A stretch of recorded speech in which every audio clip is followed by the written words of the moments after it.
وعلى آله وصحبه ومن والاه ما بعد اللهم انفعنا بما علمتنا وعلمنا ما ينفعنا وزدنا علما ينفعنا آمين يا رب العالمين. قال المؤلف رضي الله عنه ونفعنا به وبعلومه وببركاته في الدارين آمين. ما حربت غض إلا عدم حرب عدا الأعادي إليها ملقي السلام. Betul itu ya.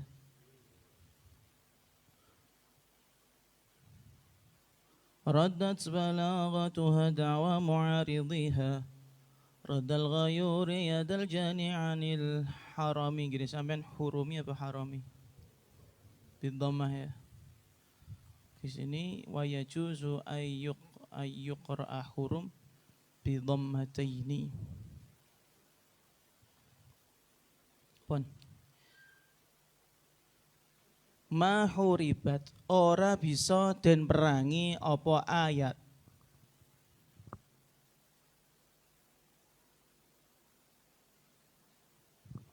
Ma huribat ora bisa den perangi apa ayat qattu babar blas.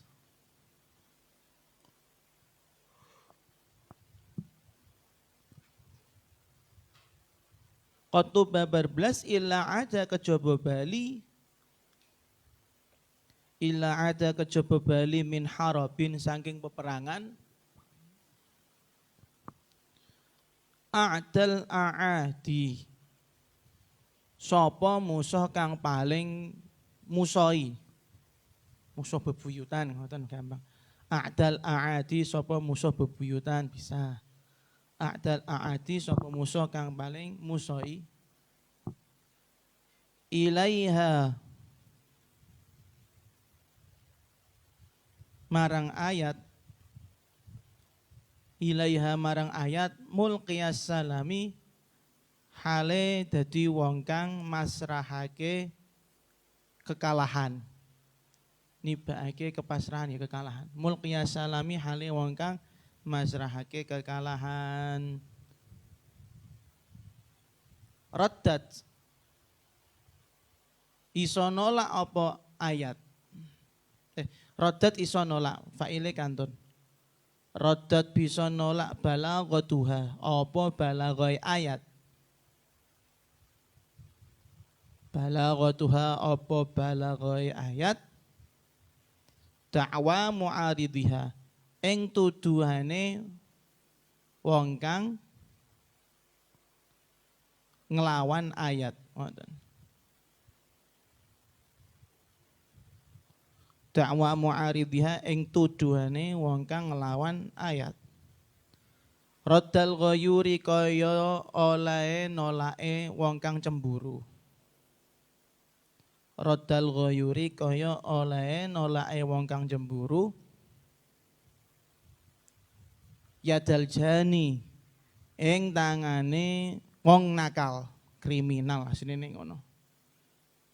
Yadal jani ing tangane wong nakal nek diwaca anil hurumi bi dhammah anil hurumi saking pira-pira wadon mahrame ghayur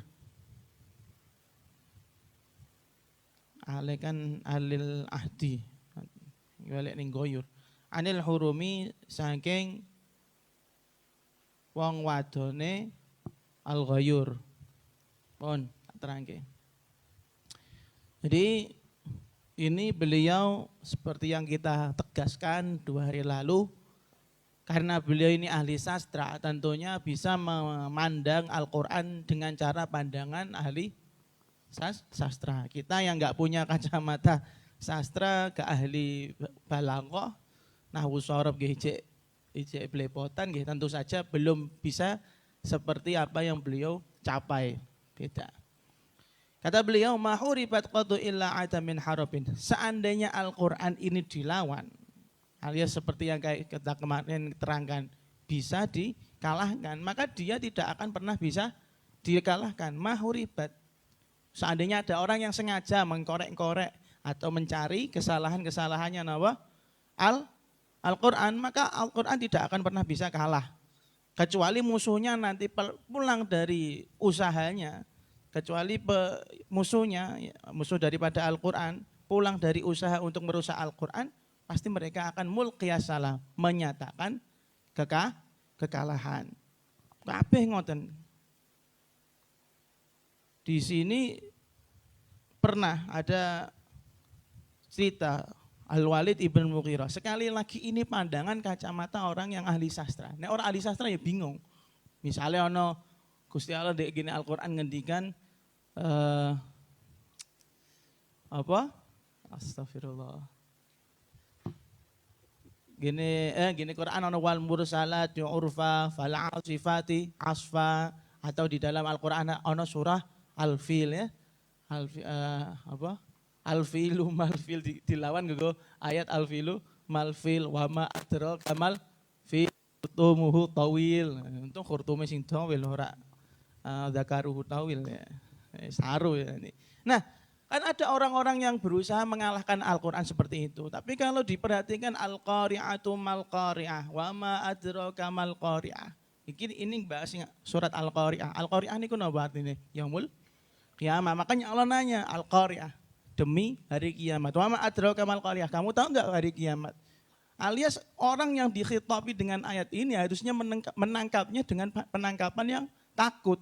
Orang malah aku iso ketok gawe koyo ngene iku alfilu malfil wa ma adraka malfil. Loh, beda kan Al-Qari'ah, Allah Subhanahu wa taala mengawali surat tersebut dengan pertanyaan biar pendengarnya mau mendengarkan. Kepo enggak kamu tentang Al-Qari'ah kan gitu kan? Wa ma adraka yauma yakunun nasu kal farosi. Ternyata isinya hal-hal yang menakutkan. Ya betul.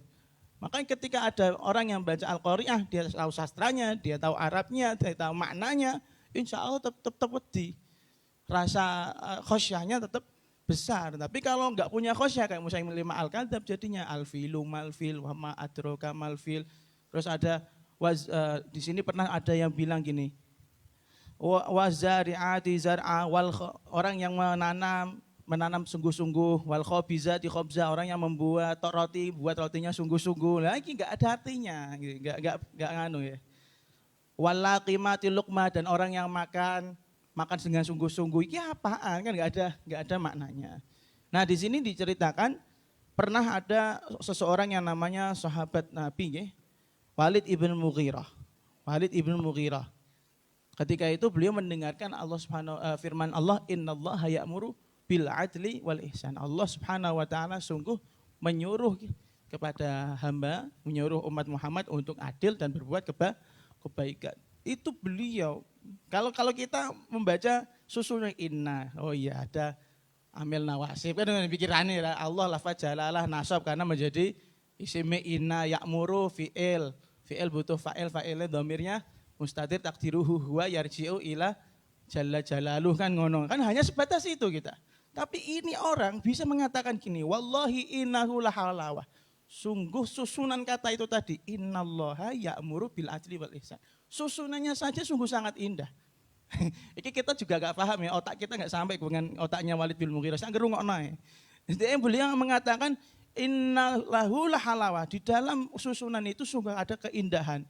Wa inna alaihi latolawah. Dan yang mendengarkan harusnya bisa menerima. Yang sekali mendengarkan harusnya bisa menerima. Lah kita kan bingung lagi apa sisi menerimanya itu bagaimana gitu kan. Ada inna, anulafa jalalah, fi'il fa'il biasa kan menurut kita kan. Tapi kan karena kita enggak paham bahasa Arab, enggak paham sastra. Tapi beliau paham sastra, mengatakan seperti itu. Susunannya sangat indah, di dalamnya harusnya orang yang mendengarkan latolawah, harusnya bisa diterima secara langsung. Gak ono wong sing wani nantang ayat ini. Kemudian ada juga lucu, ada seorang A'rabi wong Badui. A'rabinya orang sana beda dengan kampungnya sini, kampungnya sini Kejawen, Kelenek, Sandet dan lain-lain ya. Nah, terus buat pakanan yang gini perapatan yang wong Jawane kene. Tapi Baduine wong kono beda. Tetap A'rabinya orang Arab dulu di zamannya Kanjeng Nabi dan para sahabat, bahkan imam-imam setelahnya tetap mereka mempunyai dzauqiyah atau rasa untuk bisa berbahasa Arab melebihi orang-orang lain. Sastranya tinggi. Suatu saat ada seorang Arabi yang mendengarkan fasda bima tu'mar. Artinya ini fasda bima tu'mar. Artinya kurang lebih ikutilah apa yang diperintahkan kepadamu. Langsung sujud deh. langsung sujud, padahal dia orang Islam. Terus ada yang nanya, ya kamu sujud kenapa? Kalau mau ayat fasda bima tu'mar langsung sujud. Sajadtu li fasohati. Saya sujud karena bahasanya keren. Saya sujud karena bahasanya keren. Kalau ini bahasa keren pasti keluarnya dari lisan yang keren juga tentunya, zat yang maha esa. Keren banget. Terus ada pernah juga wasami'a akhar rajulan. Ada orang Badui lain yang mendengarkan ayat falam mastai'asu minhu khalasu najiyah. Ini mereka ini ayat tentang ceritanya Nabi Yusuf dan saudara-saudaranya ya. Falam mastai'asu minhu khalasu najiyah. Ketika mereka putus asa, mereka ya sudah gitu, berharap untuk selamat gitu aja.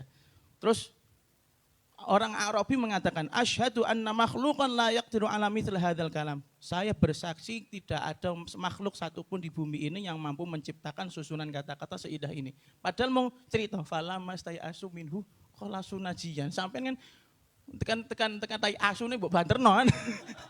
Dengan konotasi yang lain kan.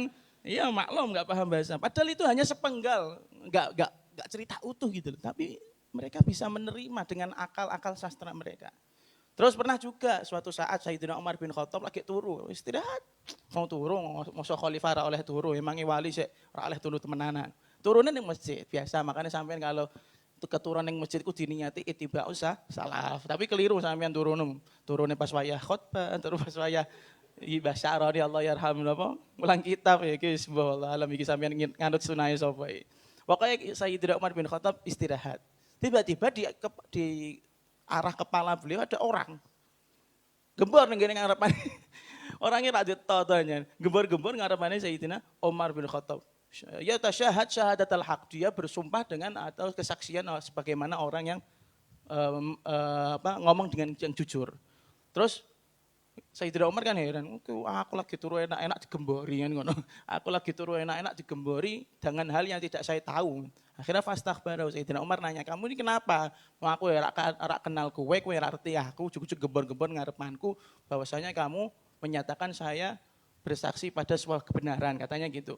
Dikatakan, "Saya ini adalah Batariqah Ar-Rum. Saya adalah salah satu jenderalnya orang Romawi, jenderal pasukannya orang Romawi dan saya ini pintar bahasa Arab." Terus suatu saat saya itu nangkep anak buahmu dari orang Muslim, ya, dari orang Muslim dan mereka itu ternyata ditangkap di penjara tetap ngaji Al-Quran. Orang kayak awak dewe, orang di penjara, atau di penjara, orang mulai, atau di pondok, sepuluh wae, orang ngaji, orang wiridan. Mereka masya Allah tetap ngaji Quran. Ya, kalau kita kan ada orang yang modelnya kalau nggak mukadaman nggak hatam Al-Quran kan gitu ya. Akhirnya ketika ada orang Islam yang saya tangkap dari anak buahmu yang bisa baca Quran, saya amati, saya dengarkan. Fata amal tua, saya renungkan, wong aku jangan pinter bahasa Arab. Fa innahu, ternyata apa yang dibaca oleh anak buahmu di penjara tersebut jama'a fiha ma anzalallahu ala Isa.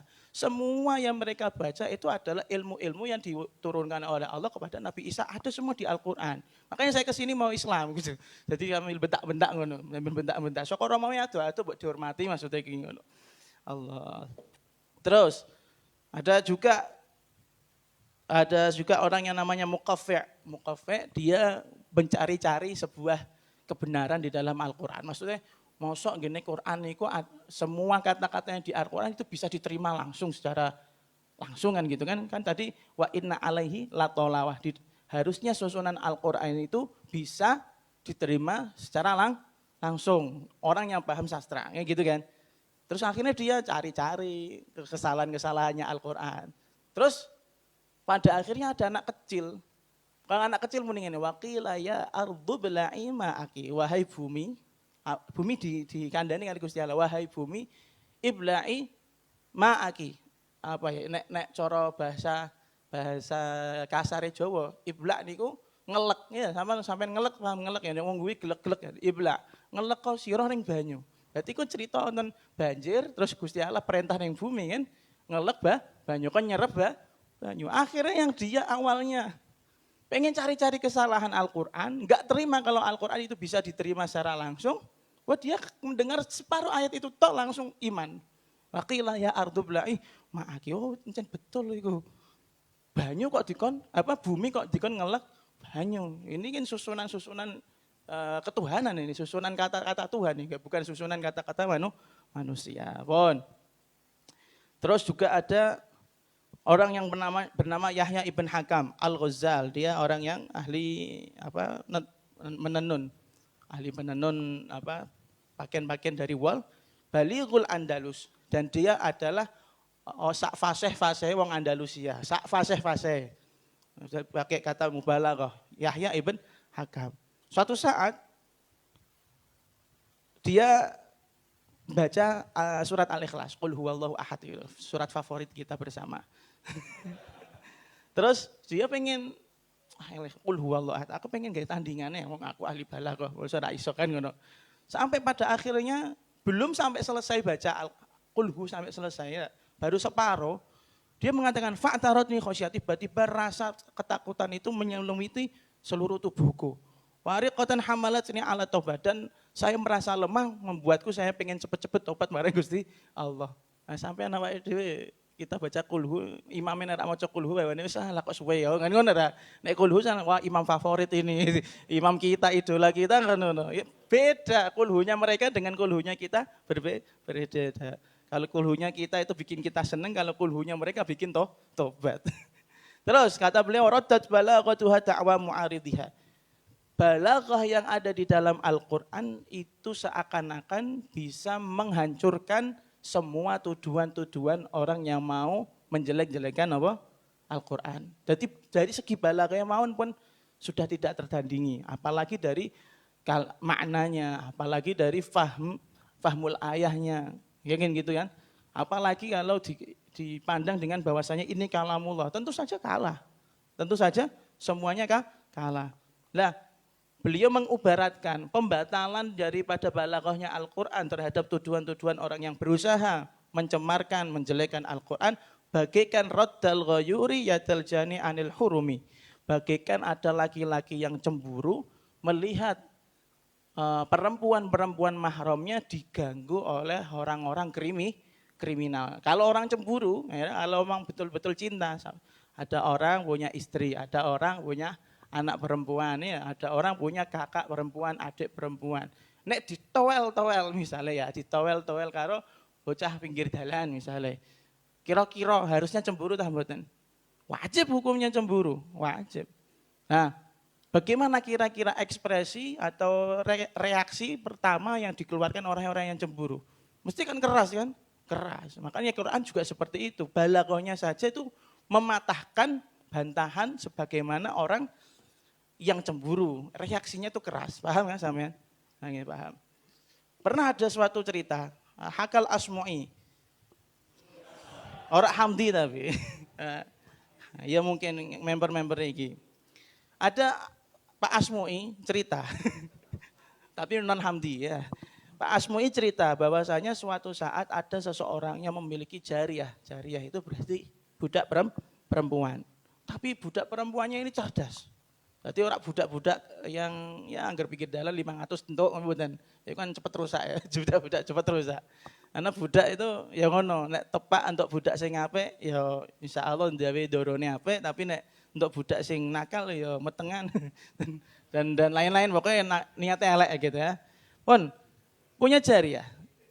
Punya aja jariyah seorang budak perempuan. Untungnya sekarang kita tidak ada perbudakan. Cerdasnya luar biasa, bahkan dia memiliki fasahah, ma ya'jizu anhul kibar. Dia memiliki bahasa, tutur bahasa yang bagus sekali, mengalahkan tutur bahasanya kiai-kiai besar. Ya. Jadi budak, tapi cara ngomongnya, cara berbicaranya, dari segi susunan bahasa, balaghah, itu mengalahkan orang-orang yang besar. Terus orang ini yang punya budak tiap malam kepo, iki budak iki sinaune ndek kapan to? Nek awan yo biasanya tak kongkon-kongkon, kon nyapu-nyapu, kon tuku rokok surya dan lain-lain misalnya kan. Mestinya kan ora kober sinau, kok punya ilmu sedalam itu, kok punya kecerdasan setinggi itu. Ternyata budak ini kalau malam dileki ora sinau, dia ngapain? Sholat. Dan di antara yang dikatakan astaghfirullah min dzunubi kullaha. Ya Allah, kuliah. Ya Allah, saya minta ampunan kepada Engkau dari semua dosa yang telah saya lakukan. Terus dia bingung, lah yo budak kok ndongone koyo ngono. Orang njaluk apa-apa. Mung nyuwun permintaan maaf atau permohonan ampunan kepada Allah. Dalam ilmunya orang ini budak nih itu kan enggak seperti kita orang merdeka. Nek wong merdeka nek maksiat iku yo siji kan ngoten. Kalau budak kan tidak terkena tidak terkena hukum taklif secara maksimal. Ya dia masih wajib sholat, tapi hukum taklifnya kan enggak seberat orang yang merdeka. Bahkan ketika misalnya membunuh pun atau dia melakukan kesalahan pun itu hukumannya separuh daripada hukumannya orang merdeka. Kan gitu kan konsep fikihnya gitu. Maka kata beliau diundang Jariyah, kamu kesini dok, saya mau nanya. Lima tastaghfirinallah walam yajri alaiki qalam. Kamu ini kenapa kalau tiap malam minta ampunan kepada Allah padahal kamu sendiri ini budak. Kolam catatan malaikat pun koyok gak pernah menyentuh pada apa yang kamu lakukan. Kata dia, fawalat wahya taqul. Kemudian dia melengos sambil ngomong, astaghfirullah li dzambi kullihi qataltu insanan bighairi hilli. Saya meminta ampun kepada Allah dari dosa-dosa saya karena saya telah membunuh manusia tanpa yang halal. Membunuh manusia kan harus yang halal orang ya. Tapi kan asal hukumnya membunuh manusia itu haram apa halal? Haram. Maka kata dia, qataltu insanan bighairi hilli. Saya kenapa istighfar? Karena saya telah membunuh manusia tanpa dengan alasan yang benar. Terus bingung deh.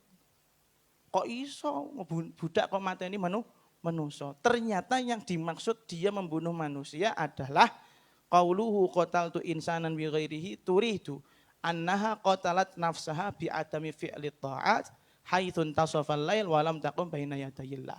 Dia itu seakan-akan menganggap dirinya telah membunuh dirinya sendiri. Nek dhek tengah wengi iku gawe istirahat. Anu paham ya sampean?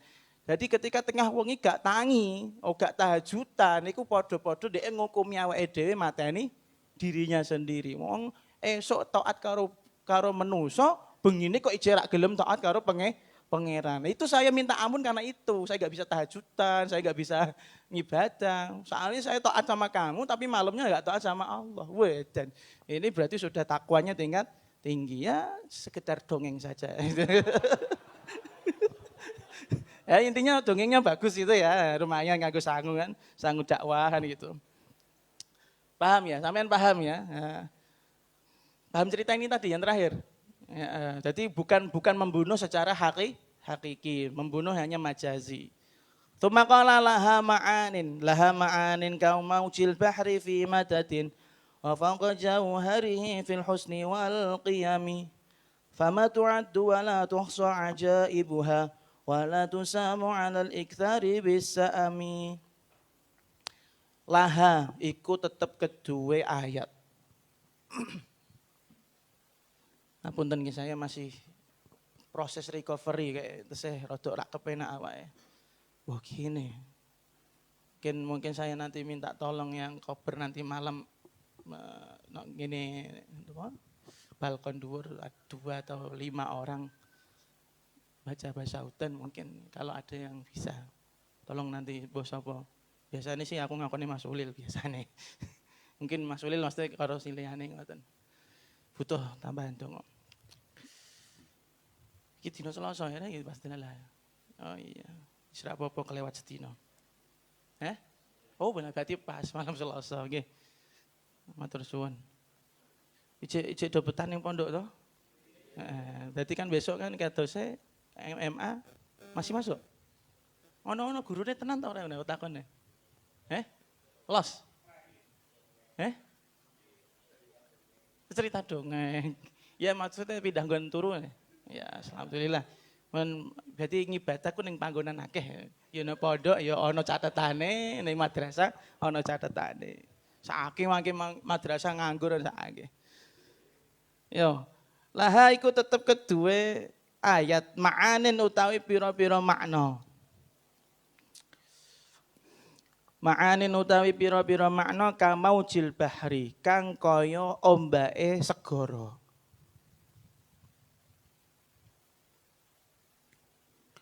Kamaujil bahri kang kaya ombake segara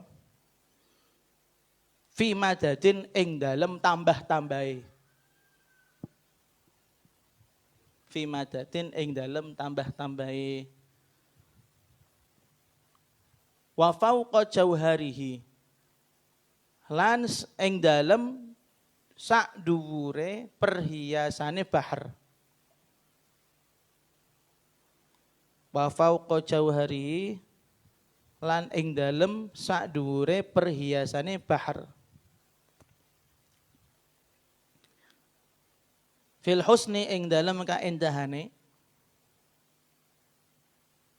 Fil husni ing dalem kaendahane wal qiyami lan ing dalem regane ngoten. Wal qiyami lan ing dalem regane. Fama tu'addu mongko ora bisa den wilang-wilang. Fama tu'addu mongko ora bisa den wilang-wilang wala tuhsa lan ora bisa den itung. Wala tuhsa lan ora bisa den itung ajaibuha apa pira-pira keajaibane ayat. Ajaibuha apa pira-pira keajaibane ayat. Wala tusamu lan ora bisa disifati apa ayat. Wala tusamu lan ora bisa disifati apa ayat alal iktsari ing atase ngakeh-ngakehake. Alal iktsari ing atase ngakeh-ngakehake bisa ami kelawan bosen. Bisa ami kelawan bosen. Nah, ini kalau tadi ngomong masalah napa jenenge dari segi sastranya, balaghahnya tidak terkalahkan, ini beliau menceritakan sedikit tentang isi kandungan daripada Al-Quran. Kata beliau, laha ma'anin. Al-Quran, ayat-ayat Al-Quran itu memiliki makna, memiliki isi kan kandungan, yang mana isinya kamaujil bahri fi madadin. Bagaikan ombak lautan yang selalu bertambah, tambah suwe ora tambah gede malah tambah koyo jadi tsunami. Nek ana wong sing gelem ngerti pengen isine Al-Quran. Makanya ahli mufasir, ahli-ahli tafsir itu kitabnya itu mesti jarang sekali yang kurang dari 2 jilid kan gitu ya. Kecoba tafsir Jalalain. Tafsir Jalalain memang itu diperuntukkan untuk kita-kita yang mubtadi, orang-orang yang baru belajar tafsir. Ngono kanggo awak dhewe kangelan ya. Kangelan. Padahal kalau kita baca tafsir-tafsir orang-orang terdahulu, ada tafsir Ruhul Ma'ani, tafsir tentang tasawuf ya. Tasawuf dari segi tasawuf dhewe ana sing lagi ditemukan yaitu tafsirul Jailani, tafsirnya Syekh Abdul Qadir Jailani, sama berbicara tentang syariat, thariqah dan hakikat. Kemudian ada tafsir Qurtubi, Al-Ahkamul Quran atau apa? Berbicara dari segi hukum-hukum yang dikeluarkan dari dalam Al-Quran. Itu sampai berpuluh-puluh jilid. Ada yang sekarang tafsirnya Tafsir Munir punyanya Syekh Wahba Az-Zuhaili. Wah, itu ya keren, ngomongnya sembarang, urut malah. Enak. Berarti kalau saya menyarankan, kalau boleh, Anda yang kalau boleh, kalau enggak boleh juga enggak apa-apa, saya tetap menyarankan. Pokoknya sebenarnya tak sampaikan. Di antaranya tafsir yang enak dibaca, tafsir kontemporer itu tafsirnya Syekh Wahba Az-Zuhaili, Tafsir Munir. Ada tafsir tafsir wasit yang bertengahan sama tafsir shogir apa-apa gitu. Tafsir Munir itu, ya coba dicarilah. Daripada sampean baca Ruhul Ma'ani, durung ma'rifat, durung thariqah, kok Ruhul Ma'ani sesat nanti akhirnya. Terus ada yang lain, tafsir apa lagi? Wadah kayak tafsir niku. Tafsir Zamakhsyari, tafsir Al-Kasyaf li Zamakhsyari. Itu berbicara dari segi i'rab dan balaghahnya. Apik niku, tapi hati-hati Mu'tazilah. Az-Zamakhsyari masih di zaman Mu'tazilahnya. Nah, itu hati-hati ketika lewat ayat dengan ya enggak usah saya rekomendasikan. Rekomendasinya ya sesat makanya. Ada tafsir-tafsir seperti itu banyak ya. Wadah. Makanya kalau kita lihat maknanya itu berbeda-beda. Saya masih salut dengan tafsir Munir walaupun tidak yang terbaik, ya. Masih ada yang lebih baik, ya, seperti tafsir Hadaiqur Rauhi wa Raihan punya gurunya Afwiyah, yaitu almarhum al-maghfurillah Mbah Yai Syekh Amin Al-Harori Al-Makki Al-Habasyi. Itu sampai 42 jilid kalau enggak salah. Ya enggak apa-apa, wong alim, terserah lah ya, cuma itu. Ya tapi Anda benar punya ekspresi seperti itu, benar menunjukkan betapa bodohnya Anda gitu. Ya Allah, Mbah Kaji gawe novel kira-kira pirang tahun sampai 42 jilid sih. Itu. Wadah. Tapi yang menurut saya yang lebih enak dibaca itu tafsir Munirnya Syekh Wahbah Zuhaili. Walaupun dari segi fikih tidak semuanya bisa kita terima karena beliau adalah orang mujtahid, bisa katakan seperti itu. Terlalu apa? Ya mungkin rodok coro kene rodok apa Mas istilahnya? Bukan radikal loh, si jine radikal niku napa kok liberal, meh kayak ngono-ngono. Tapi ora lama ahli sunnah kok. Tetap beliau alim, tapi kitabnya bisa dipakai. Karena menariknya di tafsir Munir itu ketika setelah membahas i'rab, bahas balaghah, kemudian ma'ani mufradat, kosakata, terus kemudian makna ijmal, makna secara keseluruhan, kemudian diakhiri dengan mawaqif al-hayatiyah, yaitu kondisi-kondisi kehidupan yang bisa diterapkan di dalam ayat atau ayat tersebut diaplikasikan dalam kehidupan kita. Dicontohke to mriku. Nah, iku sing cocok. Sing ra cocok nggih alergi niku mangke regane larang wis PDF-e mawon nggih. PDF-e mawon. Anda punya HP, kata Gus Idror Mbah Mun, Anda punya HP, Anda punya tablet, Anda punya hal-hal seperti ini yang teknologi kok gak ono PDF kitab, itu terus termasuk zalim ya. Ya minimal download kitab Syifa Usakim atau Atibyan ya gitu lah. Aku sonorotipe ya Islam berarti ya Islam. Maka makna-makna di dalam Al-Quran itu semakin lama semakin menggunung, semakin banyak bagaikan gulungan ombak yang ada di lautan. Tambah suwi, tambah gede. Wafau dan nilainya fauqa jauharihi. Nilainya daripada isi kandungan Al-Quran melebihi daripada mutiara-mutiara yang berharga yang ada di lautan. Legane larang. Makanya Al-Quran ini kalau ada yang mengatakan Al-Quran ini sudah tidak relevan. Relevan maksudnya wis ora pas tinggo nek gini zaman saiki. Perlu direvisi misalnya ya, perlu didandani, diganti ayat-ayatnya. Misalnya ono sing mengubah ayat haji misalnya kudune nang Mekah kan kita seperti itu ya. Ora usah ning Mekah, nek gini Mbah Sunan cukup misalnya. Orang-orang liberal seperti itu. Maka tetap kalah mereka, salah. Kok Quran kok kon nganut karo keadaan zaman. Berarti kan Quran kon nganut nafsu ya. Quran kon nganut hawa nafsunya orang-orang. Justru yang harus menjadi pedoman di Qur'ane. Hawa nafsu di pasno ning ngene Qur'ane ancen sesuai dengan apa yang diridhoi Allah ya jalankan. Kalau tidak sesuai ya jangan dilaksanakan. Kemudian fama tu'addu walah tuhsa ajaibuha. Keajaiban-keajaibannya Al-Qur'an tidak akan pernah habisnya. Tidak akan ada habisnya. Selalu memunculkan cerita-cerita yang luar biasa. Dan banyak sekali, gak usah zamannya Kanjeng Nabi kita sekarang melihat guru-guru kita yang hamilul Quran, hafidhul Quran, Masya Allah. Dari segi kehidupan mereka, kemudian karomah yang mereka terima karena mereka ngeramut Al-Quran, ngerawat Al-Quran, banyak sekali keajaibannya. Dan Abuya juga termasuk orang yang pede menceritakan bahwasanya beliau sering mendapatkan karomatul Quran. Biasanya nek pas haflah ya, ceritanya kan pede kan. Padahal kalau menurut saya, ya walaupun boleh dong, walaupun saya anak tapi boleh dong kritis dong, ya kan? Ya kan boleh kan, ya gitu kan. Kan podo alime kan. Artinya saya punya pandangan, Abuya tuh kalau menurut saya, ya nggak perlulah cerita-cerita seperti itu. Tapi bagi Abuya perlu menceritakan seperti itu biar kita semangat. Tapi alhamdulillah banyak yang tidak semangat. Wala tusamu alal ikhtari bisa ami. Dan Al-Quran itu walaupun diperbanyak membacanya, mau coba bolak-balik, itu tidak akan pernah membosankan. Nah kalau sekarang kita hidup mungkin bosan Mas. Bisa jadi bosan karena kita hati, akal pikiran, cara berperilaku tidak Qur'ani ya. Manusia yang tidak Qur'ani padahal tujuannya visi misi menciptakan manusia yang apa? Qur'ani kan ya. Tahu aku gini tahfidz ngono-ngono kan ngono. Kita kan gak jelas pokoknya pada Al-Fatihah pokoknya untuk sanad ngoten mawon.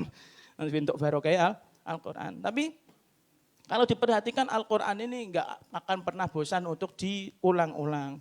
Bahkan di beberapa munasabah kalau tidak dibacakan Al-Qur'an ya kurang afdol. Makanya jangan aja maido sampean ya di dalam acara kono kiroke barang apa iku aja maido. Wong sak gelem maca Qur'an kok jebuk paido iki lho. Ah. Parah sampean iku ya. Kejaba nek macane ora apik tajwide elek ya ta. Raine elek sisan wis iku monggo paidonen. Wong wis rak gelem maca ijek maido ora bisa roi sisan. Ngenteni berkatok to apa abote ngrungokno maca Qur'an. Wis ngerti kan.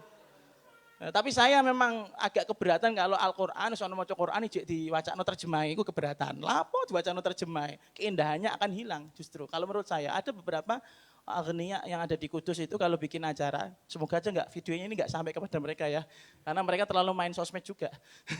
Mereka itu kalau bikin acara yo maca Qur'an dan terjemah Al-Qur'an. Lah menurut saya gak perlu wong sing diundang kiai-kiai kabeh. Diwacakno terjemah. Nek kowe ngomong mbek umatmu, ngomong mbek santrimu, ngomong mbek keluargamu sing ra paham Quran, lah ra apa-apa kan ngoten. Ah sing ndek ngene ngarepan ana Buya Ulin, ya Ahmadi, ana Gusani kan ya. Loh ya dong, ya. Murabi belum. Murabi tah turabi. Turab. Ya. Ya orang-orang yang tergantung keperluannya. Masa acara kirim doa li ana kudu ana maca Qur'ane. Apa masa maca terjemahane Qur'an. Kan justru malah membuat keindahannya Al-Qur'an menjadi hilang kan gitu kan. Ya, makanya aku rak setuju. Walaupun mungkin itu bisa roh enggak apa-apa. Pon. Tekan windiki.